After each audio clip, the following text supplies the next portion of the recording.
umaga po sa inyong lahat. Ito po ang ikalawang pangkat. Ako po si Rimar. Ako po si Jenlyn. Ako po si Julian. At ako si Alaysa. At ako si Generous. At ako si Emerald. At ito po ang aming news vlog.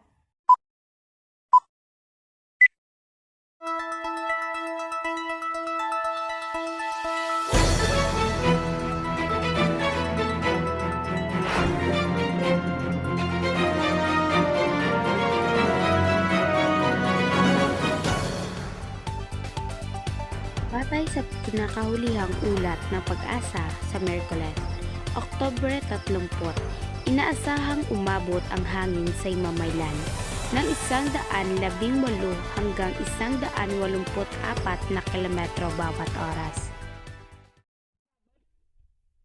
Ngayon po ay makikita natin na ang paaralan ay wala naman pasok dahil sa bagyo.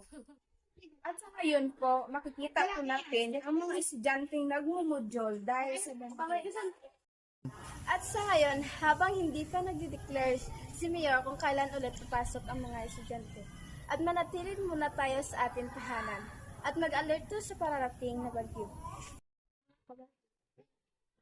At lagi nating tatandaan, ang buhay ay weather-weather lang. At lagi tayong mag-ingat mga kabayan.